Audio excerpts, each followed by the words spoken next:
What up, all my fight fans? UFC 311 is in the books, and what a fight night it was. We had some great fights on there. You had Islam taking on Naito Marcano, filling in for Arman Tsarukyan. You had Umar Nurmagomedov taking on Merab Dvalishvili. You had all kinds of great fights on there, and we're going to talk about all of them right here, right now. Let's get into it, shall we? You had the champion of the world, Islam Makhachev, taking on Naito Marcano, putting himself on the line, putting his streak on the line, trying to make history and defending his belt more times than anybody has ever have in the UFC, in the lightweight division. You had him taking on Naito Marcano. Arman Tsarukyan unfortunately had a back injury that took place a couple of days ago. And yeah, it sucks because I think all of us were really looking forward to that fight. I think all of us were really hoping that fight would take place because it is a rematch. And I think it was the last time outside of Volkanovski that Islam Makhachev was really tested. So it would have been really fun to see how that fight took place. We'll discuss the future of Arman in a little bit. But as far as Islam and Naito Marcano was supposed to take on Beneil Dariush. He was working his way up to eventually get a title shot, but I think he knew right away, like, hey, you never know. He may never get a title shot, so you might as well take advantage of it while you can. And that's what he did. You know, even though it's something extremely difficult and extremely hard to do to take on somebody like Islam Makhachev on short notice. Like, Islam Makhachev is like a full, well-rounded MMA fighter, MMA artist, mixed martial artist, whatever you want to call him. He is all the way around great. All the way around great. And he showed it in this fight. Because not only did Naito Marcano step in a short notice, so did Islam. You know, when it comes to fighting on short notice, it always is dangerous. You never know. You want a time to study your opponent and whatnot. But Islam Makhachev did not need that time. And he was able to pretty much finish Naito Marcano in the first round by submission. Now, Naito Marcano is a black belt in Brazilian Jiu-Jitsu. And he pretty much made Naito Marcano look like a white belt, maybe a blue or yellow, whatever the rankings you want to call him, but he did not look like no black belt whatsoever. He was able to do whatever you wanted to do with him, as much as he wanted. The striking is a little bit different. You know, in the fight, you saw Islam get knocked down. It looked like he was a little more off balance than he was dropped. But at the end of the day, Islam Makhachev, you know, did what he does. He pretty much feinted the takedown, pretty much went over there, went for the takedown, and got Naito Marcano down. It was easy. He made it look so damn easy. He made it look so very easy going into this fight against Marcano. And when he was able to take him down, Marcano looked like he panicked. Marcano looked like he was like, oh my God, what's going on here? And when he got him into that, I believe it was a Darce choke. When he got him into that, at first Marcano looked like he was like, okay, I got this. But then all of a sudden, boom, he started struggling, started panicking. And it was not even on for like maybe 2 seconds before he tapped. It was like a really quick tap. So it's either maybe Marcano just wanted to get out of there, or Islam Makhachev is just that strong, that physically strong to the point where he really, really panics. He makes his opponents panic. So it was quick work. There really isn't much to break down. You know, again, this is a short notice fight for both Islam and Marcano, but at the end of the day, Islam won. Islam went in there, took a chance. He could, I'm sure he would have loved to have time to study his opponent more, I'm sure he would have loved to have taken on a different opponent, taking on Arman Tsarukyan, the guy that he was training for and such. But, you know, hey, it happens. It happens. It's happened to him before with Volkanovski. But, hey, you know, at the end of the day, he defended his belt. He became the greatest lightweight champion of all time by multiple title defenses. Now, as far as who he went against, do we consider him great? We'll talk about that in a different video. But moving forward, he is still the #1 lightweight champion of all time, due to the fact that he's defended his belt multiple times, and he is on his way to beating Anderson Silva's winning record, because I believe he has 15 wins in a row. That's a pretty good record. You know, that's really up there. And he's just on his way to being a great all-time legend, you know, a Hall of Famer. He could retire right now, and he could definitely be in the Hall of Fame for sure. Now, what's next for Islam? Well, it's hard to say, because the lightweights is really not as stacked as it used to be, and he's already went through a lot of them.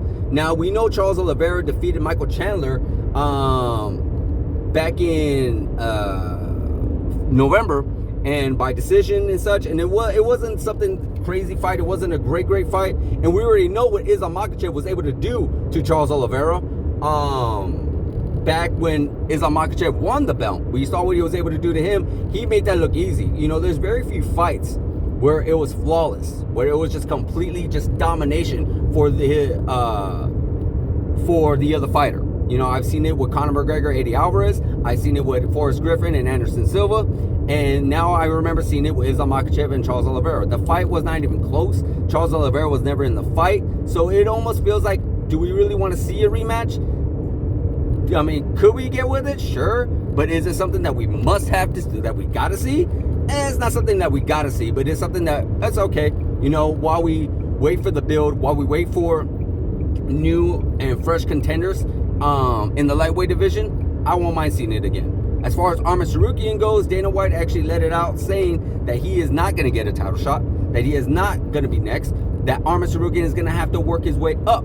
So, hey, you know, it happens. I'm sure there's other circumstances that took place for that to happen other than Arman Tsarukyan's back injury, because let's think about it, guys. If he was really hurt or severely hurt or he could not compete, I feel like Dana White would allow Arman to heal and give him the automatic fight, the automatic shot. You know, like, hey, this is the fight that everybody wants to see.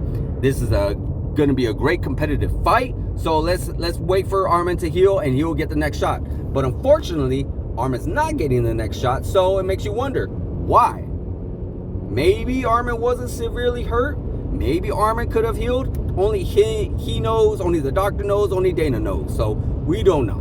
But we do know that Arman is not getting the next shot, and Arman is going to be going to have to work his way up. Who he's going to fight, who knows? We got to wait and see for that one. But it was a great fight for Islam. Congratulations to Islam, still the champion of the world, and looking forward to seeing him fight again. On the undercard, fight of the night, contender already for fight of the year. What a great fight that was. Umar pretty much showed everybody that he is somebody to be feared, somebody to be like, hey, he's a very dangerous opponent. We all knew he was pretty dangerous. We all knew just due to the fact of his name, not just because of who he's facing, just due to the fact of his name. We all felt like he was dangerous. And then what we saw, he was able to do with Corey Sandhagen, very impressive. And how he was able to hang in there with, Merab, also very impressive. But at the end of the day, Merab was the better man that night. He was the better fighter that night. He all around was pretty much, in the first couple rounds, it was a little nerve-wracking. You're like, oh, damn, what's going on? It looks like Umar actually might really do this. He gave Merab a lot of trouble, a lot of trouble in those first two rounds. But after that, Merab was able to turn on the switch. Merab became this Energizer Bunny and pretty much unleashed the fury on Umar. Umar just looked like he was done in the fourth round.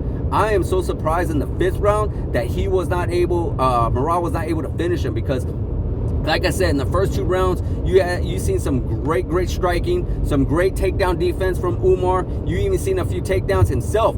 He's the first person to ever take Merab down. No one ever takes Merab down. It's unheard of. Merab has fought some of the best fighters in the world at bantamweight, and nobody's ever done that except for Umar. So it definitely shows the skill level and the high level of wrestling that Umar carries on Merab. But as time went on, as the fight went on, Merab pretty much is paced. That's what it is.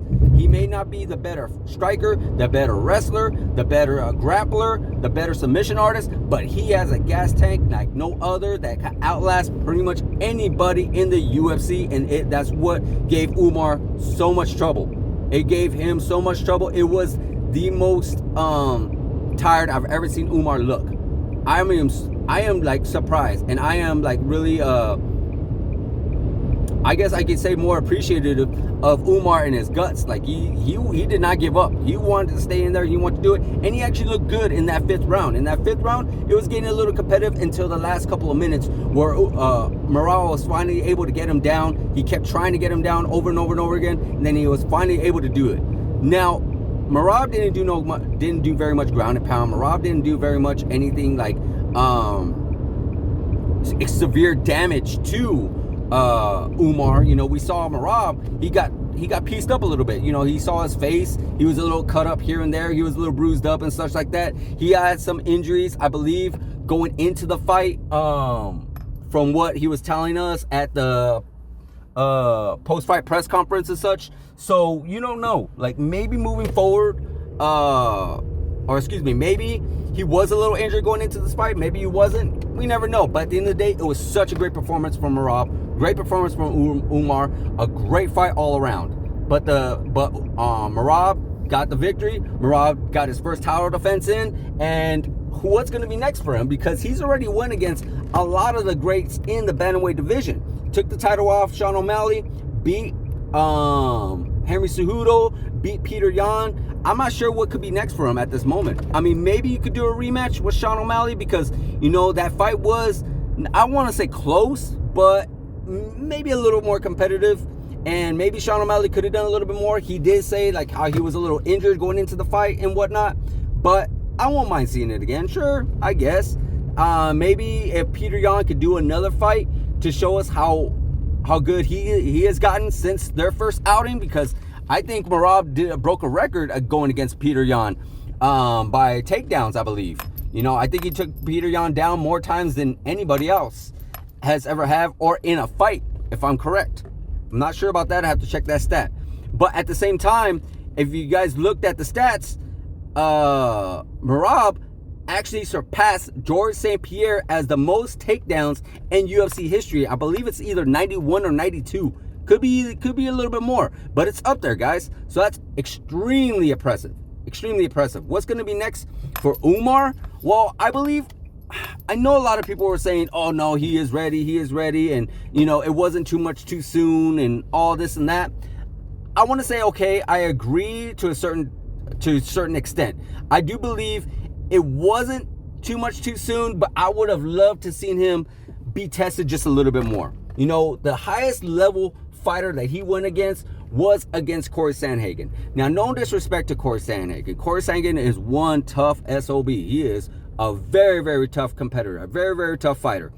But when it came to fighting against some of the higher level opponents, when it came to fighting against the TJ Dillashaw, the Peter Yan, the Aljamain Sterlings, he couldn't get the victory. He couldn't get that victory in. You know, he couldn't win. And that, you know, it's unfortunate, but that's what it is. And that's the guy that Umar beat.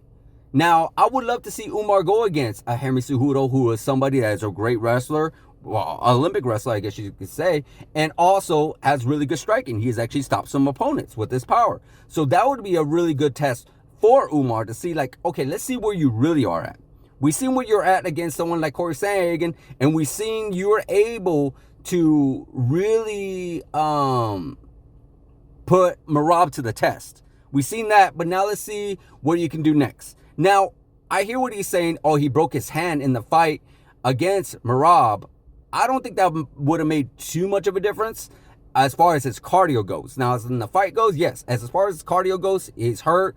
He's constantly defending takedowns and whatnot. So he may have been able to stop Merab, you never know. But the reason I'm saying this, do I see an automatic rematch taking place? Not necessarily. Not necessarily. I'm sure Umar wants to heal his hand up. It's going to take some time to heal up. And I would love to see him fight one more opponent. I would love to see him against maybe a Peter Yan, or maybe against a Sean O'Malley, or even maybe against a Henry Cejudo. That's what I would like to see. As far as Merab goes, again, Sean O'Malley is a possible opponent I would like to see, and maybe again another rematch with Peter Yan. There's somebody else out there, but it was such a great fight, great fight, guys. I definitely recommend this fight for sure.